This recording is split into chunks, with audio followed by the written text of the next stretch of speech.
Hey, everybody, welcome on in.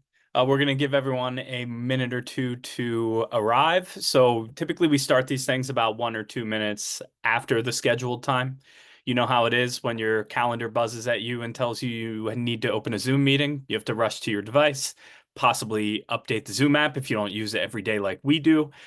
So we'll give everyone a little grace there and we'll get started around 7:01, 7:02 Eastern. How's it going, Tori? Good. How are you? Very good. Recovering from illness just in time to give this thrilling webinar. You're looking a lot more chipper. Yeah, Also, feeling I like that we have a matching color palette today. nice.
Welcome in. For those of you who just joined us, we are going to get started around 7:01 or 7:02 to give the stragglers a chance to get here before we jump into the content of the presentation.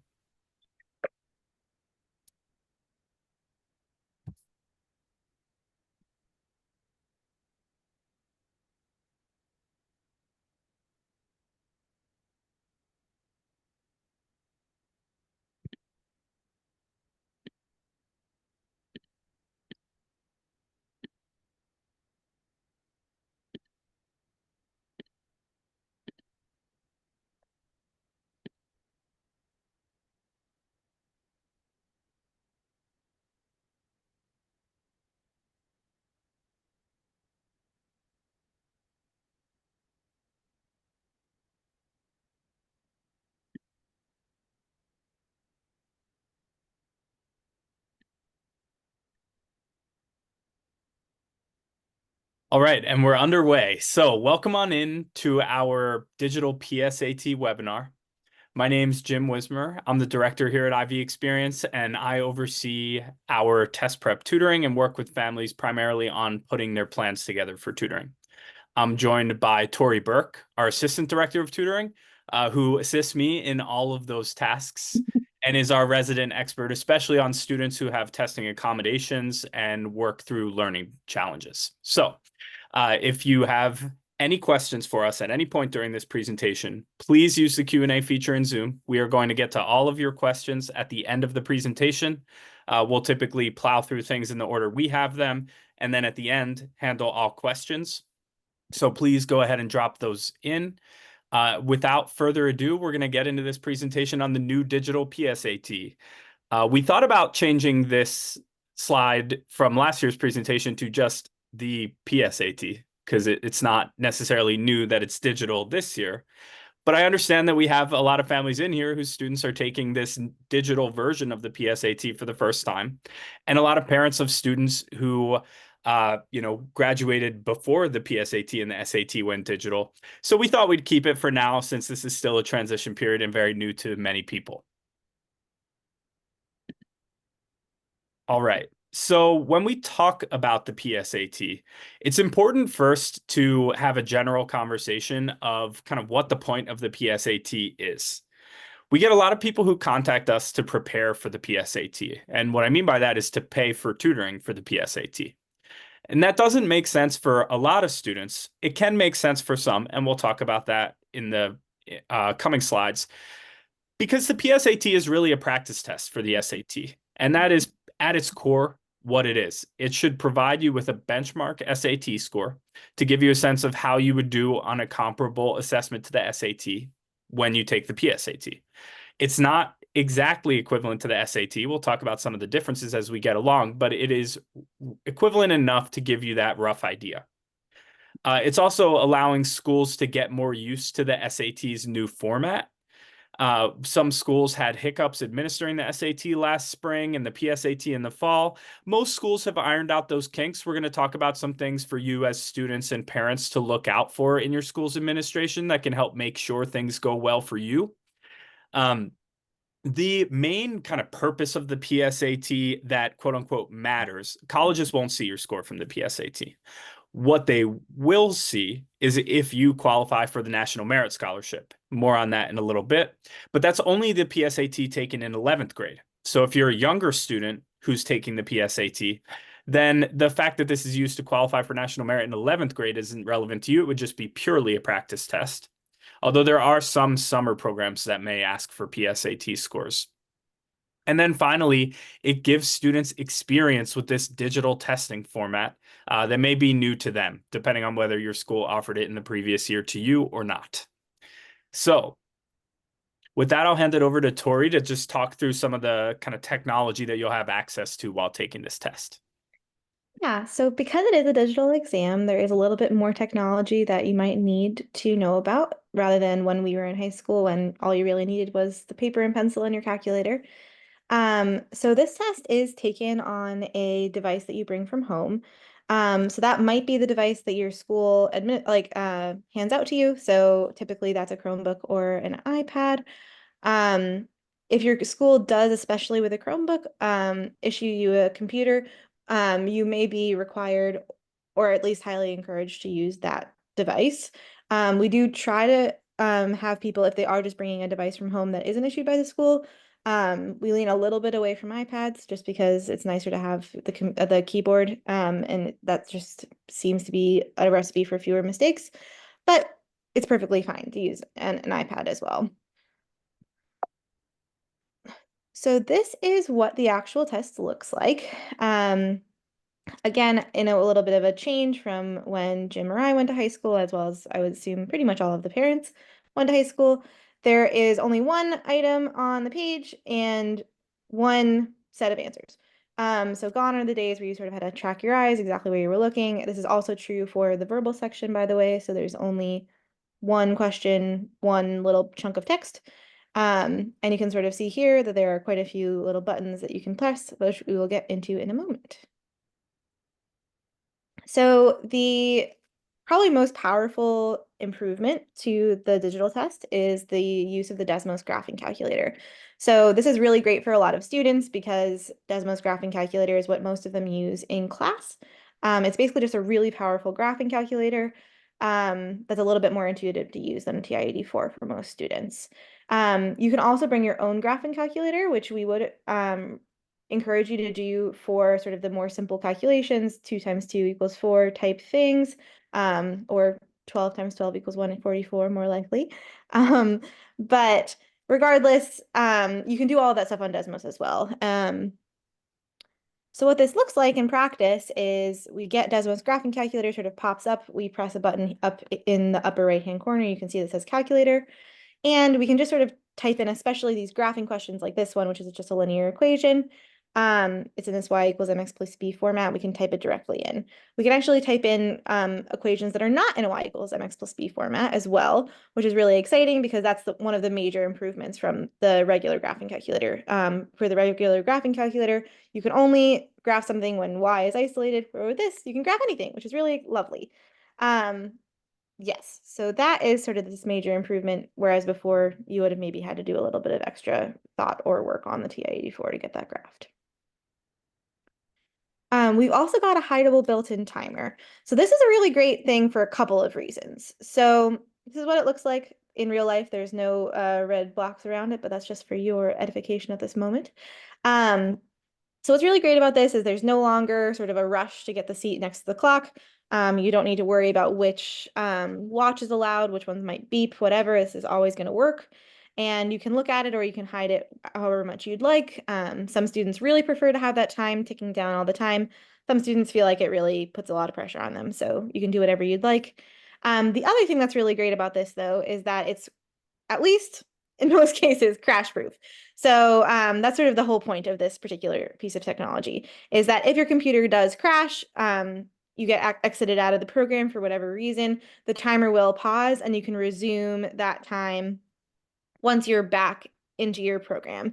The important caveat with this, though, is that if that does happen, you must immediately speak with your proctor. So otherwise, there's a pretty good chance of your test like not being submitted at all, just because they really want for test security reasons to keep your thing open at all times. So yeah, it's really awesome because I think it was a huge source of concern for a lot of parents and students that, oh, what, my goodness, what if my computer crashes? What if it shuts down? If it runs out of battery? None of those things are a true problem because of this built-in timer. Additionally, another concern that we had, both as tutors and I know I heard from a lot of parents and a lot of students that people were really concerned about was the annotation tools. And they've actually provided a really awesome suite of annotation tools that we can use. So here on this first slide, we've got what is almost certainly every tutor's favorite annotation tool, which is you're able to just cross away an answer. And not only is it sort of crossed out, but it's also like kind of grayed out, which is really good cognitively because it sort of prevents you from thinking about these things that you know are wrong. So that's awesome. Um, we've also got a bunch of different highlight and underline options. So you can underline with dots, dashes, solid, all on the same page, which is great. You can also highlight in multiple different colors, which is really awesome. And you can also do sort of a sticky note type thing where you do a small note like in a specific area. So all of these really can encourage a student to focus in more on the test and feel really engaged with the material. Now, one of the tricky things about the PSAT relative to the SAT is that its scoring scale is actually a little different. This isn't a change, by the way, with this new digital version. It's been this way ever since 2016. Now, the PSAT is scored out of 1520 and not 1600. And that means that each section is worth 760 points instead of 800. You might ask why, and you would not be the first or the last person to ask why the PSAT and the SAT have a different scoring scale. But there is a way in which it makes sense. Let me explain. The SAT is a test that is designed for juniors and seniors in high school to take. So it is normed against a student population of juniors and seniors. The PSAT is normed against a population at grade level. So that means early 10th graders or early 11th graders, depending on what grade you're taking it in. And what that means, or I should say 8th or 9th, some schools offer it in 8th or 9th grade, but that's a little rarer. But the point is that if a score on the PSAT is supposed to be equivalent to the same score on the SAT, because the PSAT is on a lower level, it's designed for juniors in October instead of late juniors, early juniors, and early seniors all mixed together. Right? That means that the questions are going to be on a slightly lower level. It's a slightly easier test than the regular SAT. And so that means that if you get every question right on the PSAT, you haven't proven that you can get a perfect score on the SAT because the hardest questions on the SAT are going to be harder than the hardest questions on the PSAT. So the idea is you can't prove it in those final 80 points of the test, which would only be able to be accessed by doing absolutely well on the very hardest questions on the SAT. They don't exist on the PSAT. So a 1520 means that maybe you could do better than a 1520 on the SAT, but you'd have to take an SAT to find out, essentially. Mhm. But for students at most points in the curve who are not necessarily going for those perfect and nearly perfect scores, a PSAT is going to be roughly equal to what you would expect to score on an SAT. So that's the important thing to know. You'll see that the scoring doesn't line up exactly, but it's roughly equal. I like to say that if you've ever seen a picture that's been like inflated and then saved and then deflated back down to its old size, you'll notice that the resolution gets fuzzy, right? In other words, because it's inflated and it's deflated at the same time, it's not quite as precise as it used to be. And that's a good way to think of the PSAT and the SAT. The PSAT is inflated. It's easier for students to do well because of the fact that the questions are on a slightly lower level. But it's deflated at the same time by these 80 missing points. And that means that you get a roughly accurate, but not quite as precise idea of how you do on an SAT. So that's the way to think about PSAT compared to SAT scores. One other big point in the scoring is that the National Merit Selection Index, in other words, how national merit scholars are determined, is not actually exactly from that score out of 1520. By that, I mean they do a little funny business with it. I'll explain it. It's actually quite straightforward.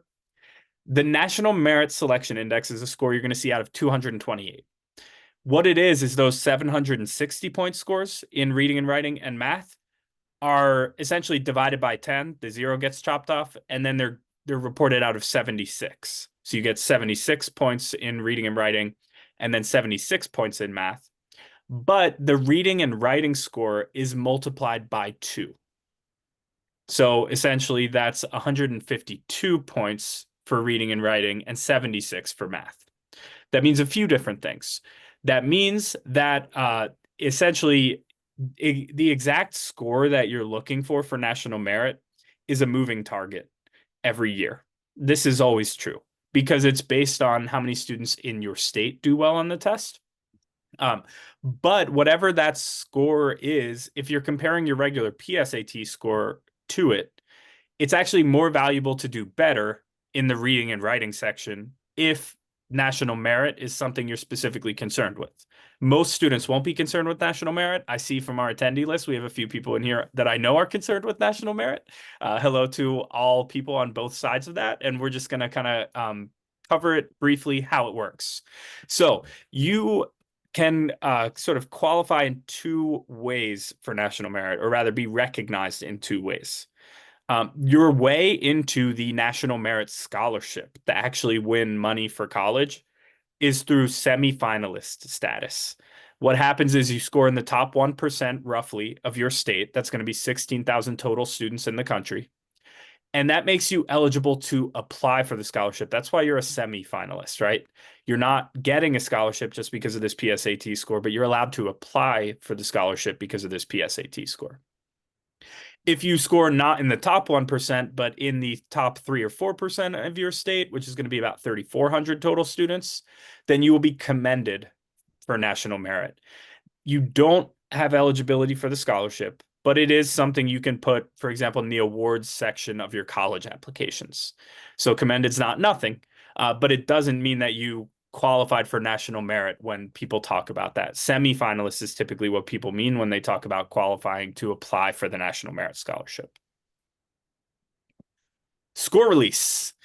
So the scores for the PSAT are going to be released on 3 dates, and these dates will depend on when in particular you took the test.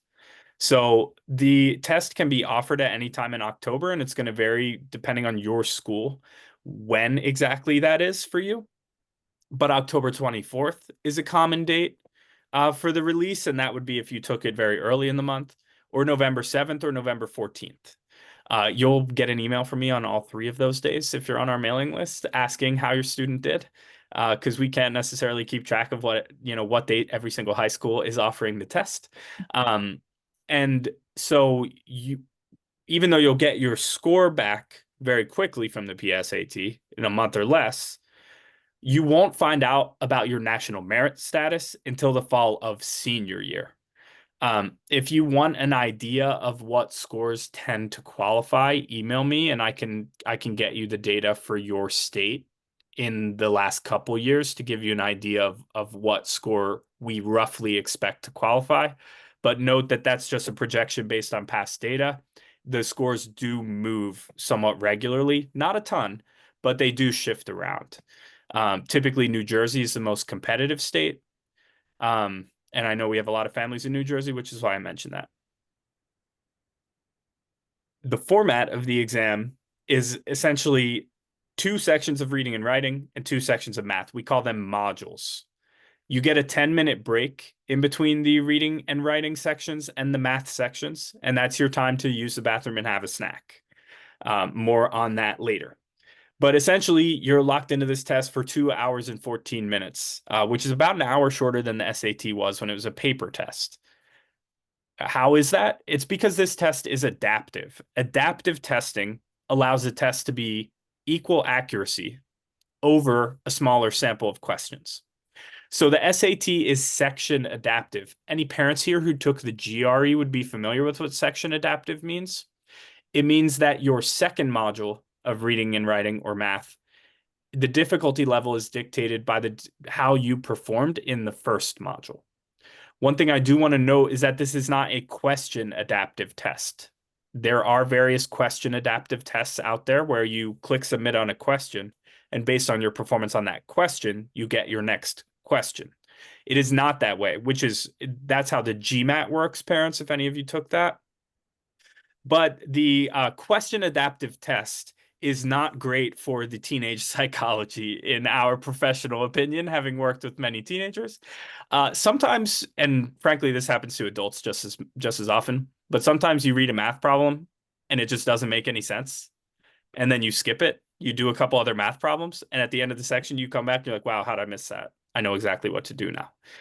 That happens to everyone in not just math, right? Any problem in life, you look at it. I have no idea. Let me sit on this. You don't do any thinking about it. You just come back to it later and think about it in a different way, and then you can solve it. So the question adaptive test doesn't allow that because it makes you click submit. The SAT is not that. You have up until the time limit of that section, you can go back and edit anything. You can even flag questions for review so that they're easy to navigate back to. You will have, for your second module of the PSAT and the SAT, two different difficulty levels. So basically, if you do well enough in the first module, you'll test into a harder difficulty second module. Or if you don't do as well, then you'll have a second module that is an easier difficulty. And then your performance on that first module is going to shrink your range of possible scores. So I have here just a rough visual of what this looks like. Everyone's module 1 is the same difficulty. If you do less well in it, you'll get the easier module 2. If you do better in that module 1, then you'll get the harder difficulty module 2. Now, people often ask, what's the score cutoff? It's not a score cutoff. The math is too complicated for it to just be a score cutoff. This test is designed according to something called item response theory. If we have any psychometry nerds in the chat, I'd be happy to talk to you about it on the phone sometime, but I'm not going to bore everyone here with how that actually works. The rough kind of layman's explanation of item response theory is that the math works out that basically every question that is graded is going to shrink your range of outcomes until it shrinks you down to a score that is out of 800 and divisible by 10, or in the PSAT's case, out of 760 and divisible by 10. Meaning it's going to go like, you can get a 640, you can get a 650, you cannot get a 645.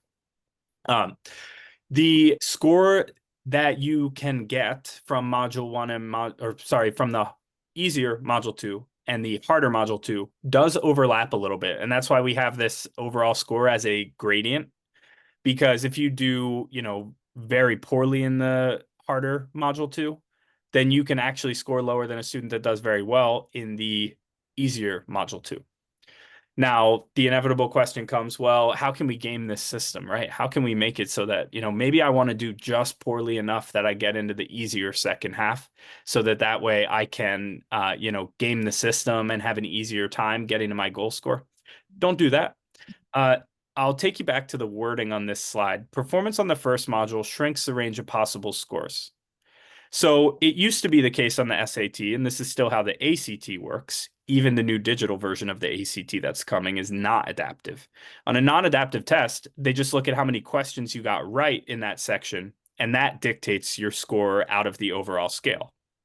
Well, guess what happens if you miss half of the questions on the first half of a non-adaptive test? Your range of outcomes shrinks, right? And you can no longer score in the highest range. So the truth is, the only way to kind of get better at this test is to answer more questions, right? So you should never, ever, ever consider throwing a question to try to get the easier second module. It just doesn't make any sense. So, Jim just sort of mentioned that the ACT is also having some changes this year. So there are two major changes, and we're going to discuss both of them in detail. And the first one is that the ACT is going to be offering a digital option. So unlike with the SAT where they sort of switched everybody over and there was no choice what kind of test you wanted to take, which is fine, but that's just how it went. The ACT has made a commitment to those of us in the testing industry that they will be offering that paper test indefinitely. Who knows how long indefinitely is, but almost certainly all of you will have that option. And in fact, not even almost certainly all of you will have that option. Um, the other major change is the science section is going to become optional. Um, so how optional that is really going to depend on what you're looking for. So, no colleges have actually come out and said which they're going to prefer with science or without science. But we've already had some indications that some scholarships, including Bright Futures, which is a major scholarship in Florida, are going to be requiring that science section. So we are still going to be recommending for at least the time being that all students that we work with take that science section until we get definitive information from both colleges and scholarship opportunities. To put Uh, it another way, ACT has said that the science section is optional. Not a single college has said that the science section is optional. And until the colleges say that it's optional, it's not optional. yeah. So it could be the case that a year from now, every college has come out and said, yeah, we don't care about ACT science. Don't worry about it. If they say that, we're going to tell everyone, great, guess what? You can skip the ACT science section. Until that happens, um, it's important to just keep your options open that way. Yes.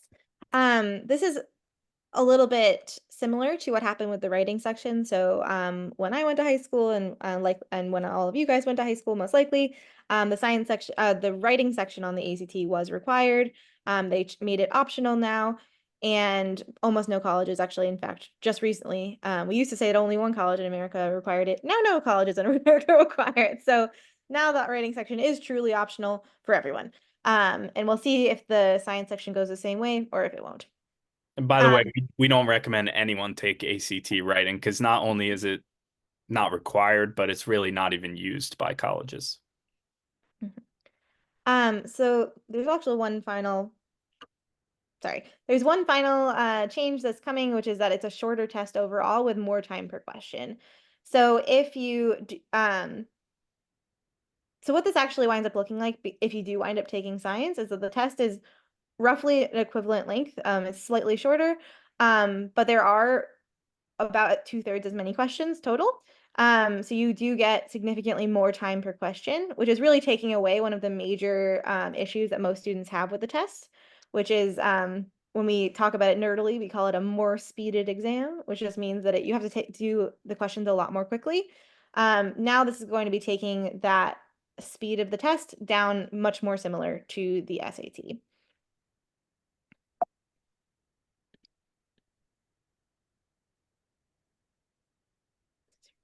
Okay, so in terms of timing for this new test, for the ACT, and by the way, I should mention that we're talking about the ACT largely in the context that PSAT time is a time for a lot of students to decide whether they're focusing on the SAT or the ACT. So ACT information is relevant at this time of year as well. For the current 11th graders, the current right now format of the ACT without any of these changes is going to be available through July. And then students will have to take the new version from September on. Now, it's not much of a massive factor for 11th graders. Most of our 11th graders are going to plan to be done with their testing by that July test date. But if you do end up retesting in the fall of senior year, it's going to be a different version of the test that'll be a little shorter with more time per question. 10th graders, all of your ACTs will be in this new format. So that's just something to can keep in mind. And when we say either new format, we mean basically that you can take it on the computer or on paper. Now, the computer-based ACT, because ACT is making it optional, they're giving schools, high schools that offer the ACT, the option of whether or not to offer it on a computer. High schools really had a tough time with the digital SAT transition. And so, from what we've heard from high school counselors, most of them are not very interested in offering a computer based ACT before they are forced to. So, we're thinking that it's going to be rather difficult to find a seat for the digital version of the ACT So 11th graders, I wouldn't really count on being able to test digitally for the ACT. If that's something that's important to you for some reason, you should sign up as soon as possible. Hawk the website for the very first moment that the registration becomes available, or make sure you're on our mailing list, which you probably are if you ended up here, because we will tell you when that registration opens and you'll get a newsletter from us about it. Um, but the important thing to note here is just kind of when these ACT changes are going to impact. So for 11th graders, you're going to be taking the legacy version through July. And then if you test senior year, it'll be the new version. 10th graders, all of the tests that you take your junior year are going to be the new version. When we talk about science being optional, this is just kind of a visualization of what that looks like. And I put it here largely because people don't know as much about the ACT often. A lot of the areas our students come from have been historically SAT places. Colleges don't care which tests that you take, so it behooves a student to just take the one they can do better on. And so the ACT, the differences other than the speededness that Tori pointed out, the ACT separates out English and reading. They're roughly equivalent together to the SAT's reading and writing section in terms of content, grammar stuff and writing stuff versus reading comprehension stuff. So same underlying skills, but a different format of test. The ACT's big difference is this science section because instead of the other half being all math, it's math and science. The science is very data analysis heavy. And again, it will be optional, but we'll see just how optional that is. So for now, again, plan to take it. So if both tests are options and Jim says take the one that's better for you, how do you know which one is the one that's better for you, right? And the answer is to try both tests. So around the time that you get those PSAT scores back, you want to take a diagnostic test in the format of ACT that you'll actually be able to take. This is relatively straightforward for 11th graders. 11th graders, you can take a diagnostic test in the version of the ACT that is current now, see how that stacks up with your PSAT, and then prep for the test that you do better on. If one scores much stronger than the other, it's pretty straightforward which one you should focus on. If you have a head start, take it. If the scores are close, then typically we look at kind of where the strengths and weaknesses are on each test and help advise you as to where we see more potential for growth. 10th graders, there is no ACT available in the new format of the test yet. So typically every year we recommend 10th graders start taking a diagnostic ACT around this time of year, especially if you have enough math. More on that in a moment. But if you're planning to prep, for example, the summer before junior year, which many of our students will, we often recommend preparing, preparing in the summer, which means having your plans sorted out by the spring, which means diagnostics, sometime between PSAT time and the holidays. However, because we don't have a diagnostic ACT that will actually represent the format of the test that you're taking, we recommend just waiting. We're hopeful that we'll have a practice test in the new format by spring break. And as long as you complete a diagnostic ACT by spring break, then that would give us the information we need to compare with your PSAT and make, help you make the right decision for which test to focus on. I'm sorry that it's more complicated than usual this year. So when we're thinking about a timeline, which Jim just sort of mentioned, the main deciding factor about when you want to start prep is whether you have all the math. So Algebra 2 and geometry are really the backbone of both the SAT and the ACT. They really are testing the same content. So basically, if you have finished Algebra 2 and geometry by the end of your sophomore year, we will usually, depending on the extracurriculars and mental health, which are the points number 2 and number 3, we will usually recommend that you prep during the summer if you've got the time and have your first test at the beginning of your junior year. If instead you're taking Algebra 2 or geometry your junior year, we'll usually recommend that you start that prepping process in the spring of your junior year. We have every year many students that are wanting to get a little bit of a head start. That's totally fine, and really we do encourage that. We'll just have you prep on the verbal section for the SAT or the reading, English, and science sections for the SAT. So you can get a little bit of a head start on the sections where you've already got all the content, and then we'll move you into the math once you've got a little bit more of it under your belt. So that is the first and most important, arguably the most important point here. The second one is when your extracurriculars are. So we've got many, many students that have many different types of extracurriculars. And most of those extracurriculars do have busy seasons and lighter seasons. So if you're doing the spring musical, if you're playing field hockey, if you're playing football, all of these things have seasons when they happen, and your student may not want to be prepping at the same time as they have both school and their main extracurricular season. So we do have students every year, many of them prepping at the same time as they've got their sport or their musical. But if we're speaking to 10th graders, as many of you are, and we can sort of finagle it so that's not a factor, that's usually better for the students' overall happiness in terms of taking the actual test. So the third major factor, which I also just sort of alluded to, is the mental health of the student. So some students, they might have the opportunity or the inclination to score really high on the test, but taking the test at all might just not be good for them. Might make them really upset.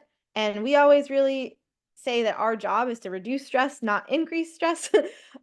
So we're always going to be trying to make sure that you're taking the best road for you individually as a student. So there's no real one size fits all measure for any of this stuff, especially in the age of test optional.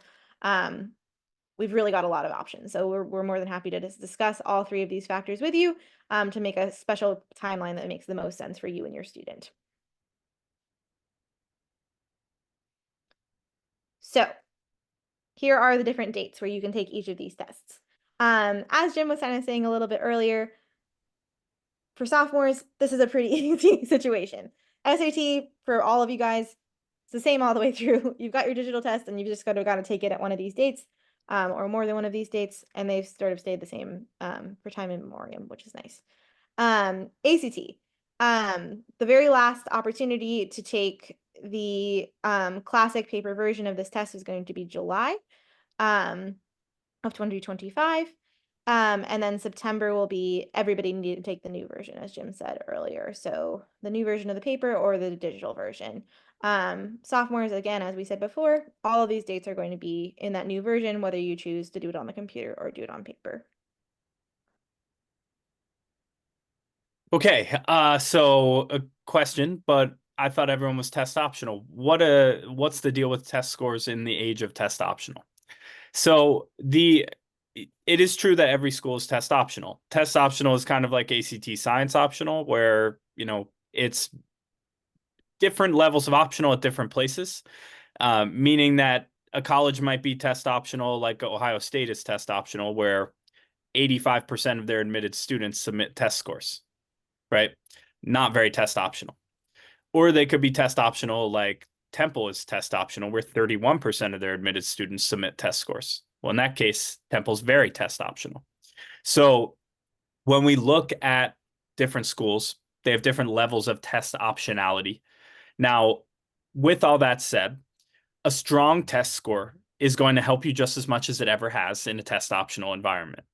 The more selective your college goals are, the more important having that score becomes. And that's because the applicants to the most selective schools in the country are so strong that missing a component of your application that strengthens someone else's application makes the proposition of being admitted to one of those very selective schools much more challenging. Having a score will expand your options for both college choice and merit scholarships. So what we mean by this is there are some colleges out there that are test required.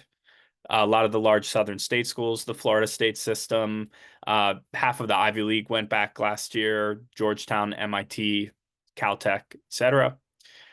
Then there are colleges that are functionally test required. They're not actually test required, but it's very rare for students to be admitted without them.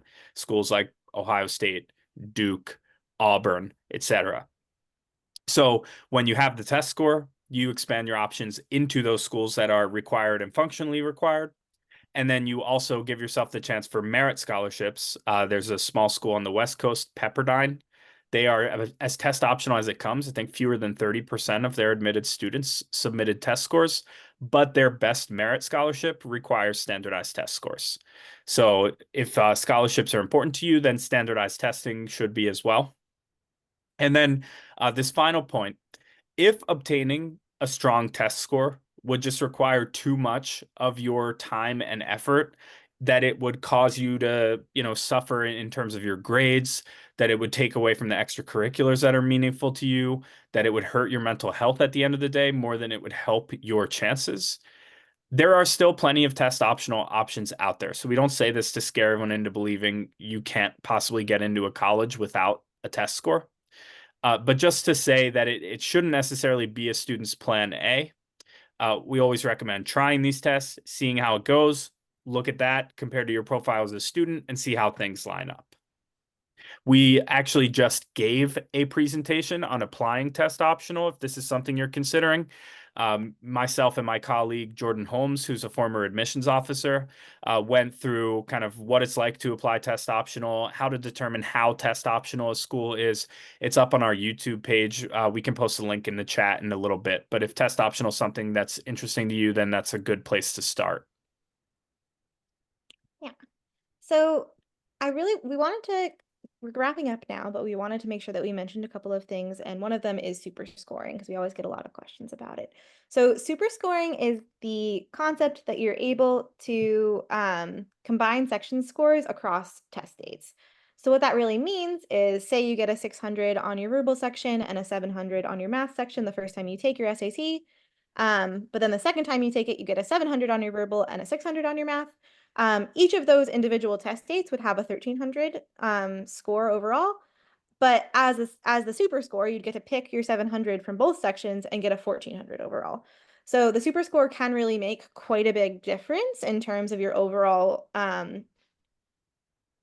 like competitiveness. So we do really recommend taking the test at least 2 times from the vast majority of students.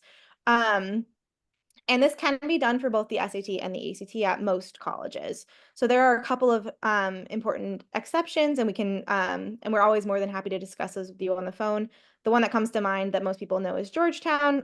They do require you to send all of your scores, and they're going to look at those individually, and they're not going to super score. But most schools do.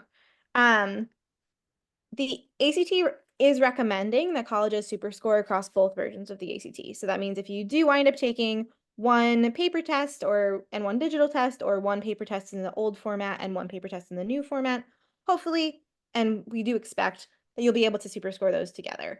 The reason why we are hopeful about this is because the colleges did agree to do this. Essentially, every school that super scores decided to do this with like if people that took paper SATs and digital SATs, you could still super score those two things. So we do expect and are hopeful that that same principle will apply for the ACT. So in terms of preparing for test day, for the PSAT in particular, although most of these things do also apply to the SAT as well, make sure to create your College Board account in advance. So your school should guide you through this process, but there's no super guarantee how much your individual teacher or proctor might know about the College Board. So we do recommend doing that on your own time, just to make sure that all your ducks are in a row. Also make sure that you're bringing your necessary equipment. So that is that device to take the test on that we talked about before, but also like a layer of clothing or two, just in case the room is very hot or very cold. Snacks and water for your break. We do recommend that everybody brings a snack and a water so that you're not crashing out in the middle, as well as a calculator for hand calculations. Again, as we talked about before, most students do find that Desmos is very intuitive, and they really do like using it, especially the ones that have grown up using it in their courses. But overall, we have found that doing the hand calculations on a calculator like a TI-84, or even just a more basic calculator like a TI-30 or anything like that, those are still quite useful, and we do recommend that everyone bring that extra calculator. The final point is the one that's a little bit strange, but I will explain in a moment, which is that you must raise your hand for more scratch paper when it is needed. So on the SAT and PSAT, you're automatically given one piece of scratch paper, but you can raise your hand and get another one. And we talked actually to a representative of the College Board at a recent National Test Prep Association conference, and you actually can keep raising your hand and getting more paper as much as you need. So it's really, really important that once you're not just waiting until you've totally filled up every single little blank piece on your piece of paper. When you're like a quarter of a page left, raise your hand and get that piece of paper then, rather than raising your hand and getting your paper when you're already in a time crunch. So time is money on these tests. Make sure that you're getting that piece of paper when you need it. All right. So, in terms of how we can help students prepare for a test like this, I actually want to go to our second cluster of bullet points here first, which is why prepare for the PSAT. I mentioned earlier the PSAT is meant to be a practice test. And that means that the vast majority of students actually shouldn't do preparation for the PSAT. They should go in, take it, see how they do. That's the point. The two main reasons to prepare for it would be to try to qualify for that National Merit Scholarship. Um, and that's typically going to mean that a student is prepared to take it already. It would be very difficult for a student to prepare to qualify for national merit in this short of a period of time, unless they just needed a little bit of fine tuning. The other reason that it can make sense to do maybe one or two sessions of preparation for the PSAT is test anxiety. So, test anxiety is something that affects a lot of students. And it's the kind of thing where a session or two of targeted test prep with a professional that has experience working with test anxious students that can elucidate what this test is all about and how to approach it. You know, making the unknown known and making something scary seem a little less intimidating. That can make sense. After all, we want a valuable benchmark. And a test score that is the result of a panic attack is not a very valuable benchmark. It doesn't really tell us anything about, how a student's really able to do the test, when they're prepared. So if you have a student that's highly anxious, or students, if you are highly anxious, it can make sense to just do one or two sessions before the test, just so you expect what's coming, don't get caught off guard, and just have the right mindset going into it. Now, when we work with students on test prep, and this is more now talking about getting ready for the real SAT or the ACT, we adapt our tutoring to the student in front of us. So we use assignments to target the areas where the student needs to improve the most. We're assigning you practice tests, practice sections, and targeted exercises, and then looking at what questions you actually miss as a way to identify where you need to improve the most. So the idea is that you meet with the tutor weekly, you have practice in between, and then parents, you receive a session update from the tutor after each session. And that way, we're continually kind of iterating the areas where a student can improve the most. And then the student in between those sessions is practicing those skills that they picked up in the previous week of tutoring. If you want to talk about a test prep plan at any point, that link right there, you can book a 15-minute call right into my calendar. I'm happy to talk about what our test prep looks like or anything like that. With that, we will go ahead and jump into Q&A. All right. Our first question.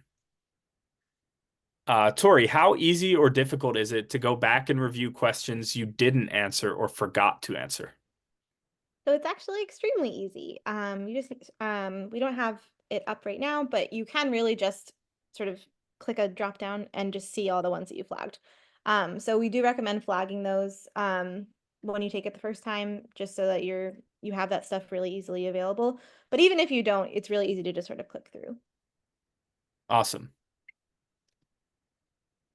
Another question, and this is not one I know the answer to. Do you, Tori, is the adaptive SAT similar to MAP testing, MAP testing? So I am fairly certain that map testing is question adaptive. Got it. I would I say Yeah, I Googled this very quickly while Tori was answering the last question, and it just says that it is computer adaptive.